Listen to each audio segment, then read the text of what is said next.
அல்லாஹ்வுடைய தூதர் படுக்கையிலே அமர்ந்து விட்டால் சில முக்கியமான துஆக்களை அல்லாஹ்வுடைய தூதர் ஸல்லல்லாஹு அலைஹி வஸல்லம் அவர்கள் செய்வார்கள். அதிலே முக்கியமான துஆ, அல்லாஹ்வுடைய தூதர் படுக்கைக்கு அமர்ந்தால் உது செய்வது, தொழுகைக்கு எப்படி உது செய்வார்களோ அது போன்று அல்லாஹ்வுடைய தூதர் உது செய்துவிட்டு படுக்கையிலே அமர்வார்கள்.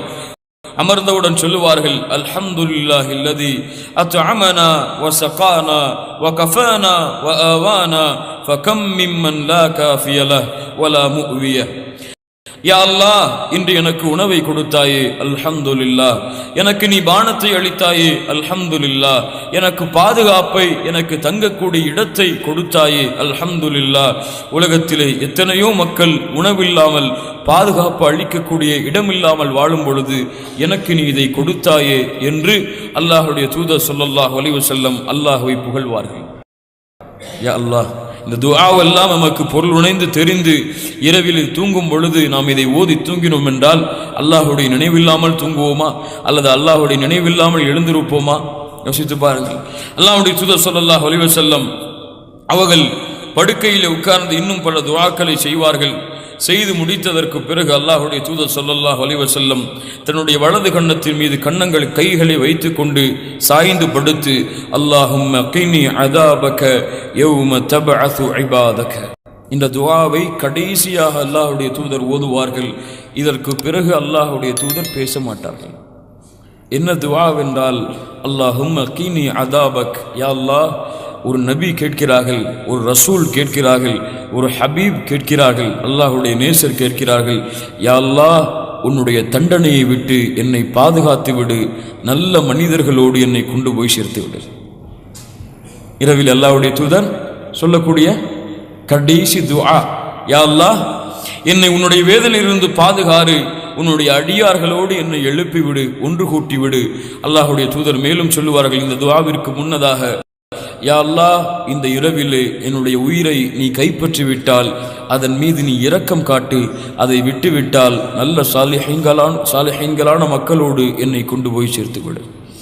இப்படிப்பட்ட துஆக்களை ஓதிதான் அல்லாஹ்வுடைய தூதர் முஹம்மது ரசூலுல்லாஹ் ஸல்லல்லாஹு அலைஹி வஸல்லம் உறங்குவார்கள். மறுபடியும் காலை இரவுடைய 3வது பகுதியில் அல்லாஹ் முதல் வானத்திற்கு இறங்கி வரக்கூடிய அந்த நேரத்தில் அல்லாஹ்வுடைய தூதர் ஸல்லல்லாஹு அலைஹி வஸல்லம் கியாமுல் லைல், அவ்வளவு இந்த உலகத்துடைய வாழ்க்கையின் வேலைகளையும் செய்துவிட்டு களைப்பிலே வந்திருப்பார்கள். இருந்தாலும் இரவுடைய நேரத்தில் நின்று கொண்டு அல்லாஹ்வை தொழுவார்கள். எப்படி தொழுவார்கள்? 5 நிமிடமா, 10 நிமிடமா, அல்லது 5 ஆயத்துகளையும் வல்லுஹா, அலம் நஷ்ரா, குல் ஹுவல்லாஹு அஹத் இப்படி போன்ற சூறாக்களை ஓதிவிட்டு உறங்கி விடுவார்களா? ஒரு சஹாபி அவர்கள் சொல்லுகிறார்கள், அல்லாஹ்வுடைய தூதரோடு நான் தொழுகையில் நின்றேன். அல்லாஹ்வுடைய தூதர் அவர்கள் சூரத்துன் நிசாவை ஆரம்பம் செய்தார்கள். சூரத்துன் நிசாவை ஆரம்பம் செய்தார்கள். அதற்கு பிறகு சூரத்துல் ஆல இம்ரானை ஆரம்பம் செய்தார்கள். அதற்கு பிறகு வல் முர்சலாத் என்ற ஆரம்பம் கூடிய அந்த சூறாவை அல்லாஹ்வுடைய தூதர் ஸல்லல்லாஹு அலைஹி வஸல்லம் ஓதினார்கள். இந்த 3 சூறாக்களையும் ஒரு நேரத்திலே உட்கார்ந்து ஓதும் அளவிற்காக எமக்கு சக்தி இருக்கிறதா? யோசித்து பாருங்கள். அல்லாஹ்வுடைய தூதர் இரவில் நிற்பார்கள். நின்றால் அவர்களுடைய பாதங்கள் எல்லாம் வீங்கிவிடும். அழுவார்கள். இரவிலே நான் படுத்திருப்பேன், ஒரு வெந்நீர் பாத்திரத்திலே கொதிக்கக்கூடிய அந்த சப்தத்தை போன்று அல்லாஹ்வுடைய தூதருடைய நெஞ்சில் இருந்து கிளம்பக்கூடிய அழுகையின் சப்தத்தை தான் கேட்பேன். அவர்களுடைய அழுகை அவர்களுடைய முகத்தை நனைத்துவிடும், அவர்களுடைய தாடியை நனைத்துவிடும், அவர்கள் நின்று கொண்டிருக்கும் இடமெல்லாம் நனைந்துவிடும்.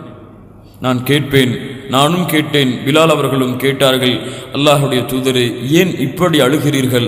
அஃபல அகூன அபுதன் ஷகூரா, அல்லாஹ்விற்கு நன்றியுள்ள அடியானாக நான் மாற வேண்டாமா என்று அல்லாஹ்வுடைய தூதர் ஸல்லல்லாஹு அலைஹி வஸல்லம் அவர்கள் கேட்டார்கள்.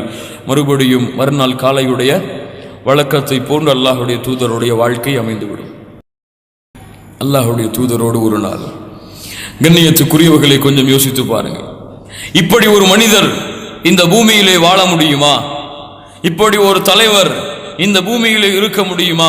தன்னுடைய குடும்பத்தார்களிடத்தில் இப்படி நடந்து கொண்டு, தன்னுடைய நண்பர்களிடத்தில் இப்படி நடந்து கொண்டு, தன்னுடைய பிள்ளைகளிடத்தில் இப்படி நடந்து கொண்டு, தன்னுடைய பேர பிள்ளைகளிடத்தில் இப்படி நடந்து கொண்டு, சிறு பிள்ளைகளிடத்தில் இப்படி நடந்து கொண்டு, காலையிலே சென்று மக்களுக்கு குர்ஆனை கற்றுக் கொடுத்தல், காலையிலே சென்று போருக்கு ஆலோசனைகள் இருந்தால் அதை செய்தல், அடுத்த போருக்கு ஏதாவது திட்டங்கள் இருந்தால் அதை திட்டுதல், யாராவது உடன்படிக்கைக்காக வந்திருந்தால் அவர்களோடு உடன்படிக்கை செய்தல், ஆலோசனைகளை வழங்குதல், பாதுகாப்பை வழங்குதல், ஏதாவது பிரச்சனை என்று வந்தால் முன்னால் சென்று நின்றல். ஒரு முறை மக்காவில் மதினாவிலே ஒரு சிறிய பிரச்சனை ஏற்படுகிறது. இரவு நேரத்திலே எதிரிகள் போருக்கு வருகிறார்கள் என்ற அச்சம் ஏற்படுகிறது. மக்கள் எல்லாம் வீடுகளை விட்டு வெளியே வருகிறார்கள். வெளியே வந்து நிற்கிறார்கள். மதினாவுடைய வாசலில் யாரோ அங்கிருந்து வேகமான குதிரையிலே ஓடி வருகிறார், குதிரையை ஓட்டி கொண்டு வருகிறார்கள். வருபவர்கள் யார் என்று பார்த்தால் அல்லாஹுடைய தூதர் முஹம்மது ரசூலுல்லாஹ் ஸல்லல்லாஹு அலைஹி வஸல்லம். தோழர்களே, எந்த பிரச்சனையும் இல்லை, வந்தது பொய்யான செய்தி என்று சொன்னார்கள். யார் சொல்லுகிறார்கள்? பிரச்சனை என்று வந்தால் இப்படி சமூகத்துடைய பிரச்சனை, குடும்பத்துடைய பிரச்சனை, சிறு பிள்ளைகளுடைய இன்பம், இப்படி ஒட்டுமொத்த வாழ்க்கையும் கழித்து இரவுடைய நேரத்திலே தூக்கமா அங்கேயும் நின்று அல்லாஹ்வை வணங்குகிறார்கள். இப்படி ஒரு மனிதரை, இப்படி ஒரு புனிதரை இந்த உலகம் கண்டிருக்குமா? அதன் காரணமாகத்தான் அல்லாஹ் ரப்புல் ஆலமீன் இந்த படைப்பை போன்று ஒரு படைப்பை அல்லாஹ் படைக்கவில்லை.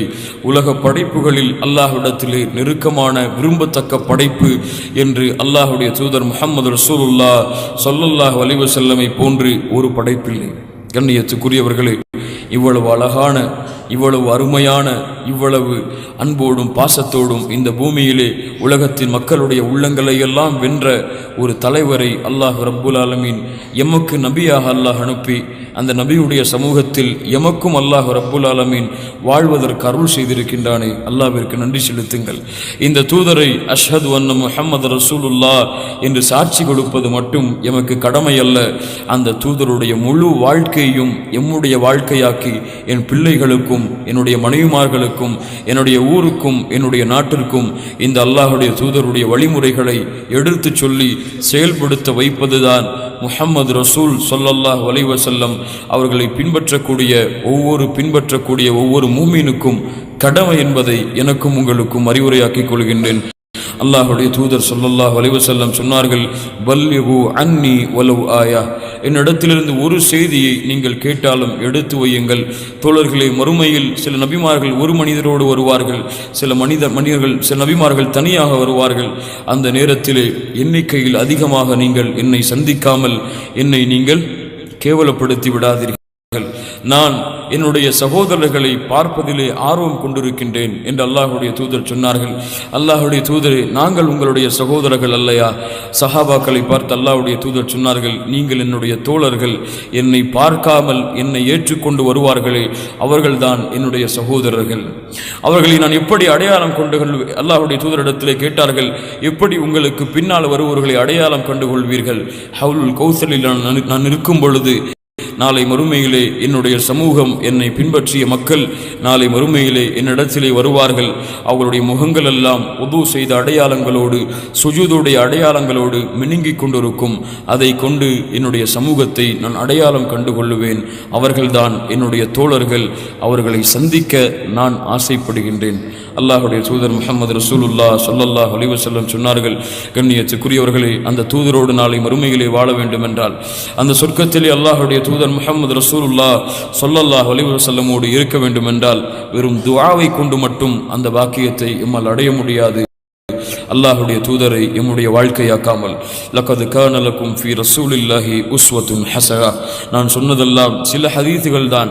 நீங்கள் இன்னும் தேடி பார்த்தால் ஹதீஸ் கிரந்தங்களிலே, தமிழாக்கங்களிலே அல்லாஹுடைய தூதருடைய ஒவ்வொரு வாழ்க்கையையும் ஒவ்வொரு செய்தியையும் பற்றி பல ஆண்டுகள் விவரித்து கொண்டு இருக்கலாம். அந்த செய்திகளின் தன்மையை அல்லாஹ் ரப்புல் ஆலமீன் அப்படிப்பட்ட வாழ்க்கையாக எம்முடைய வாழ்க்கையெல்லாம் ஆக்கி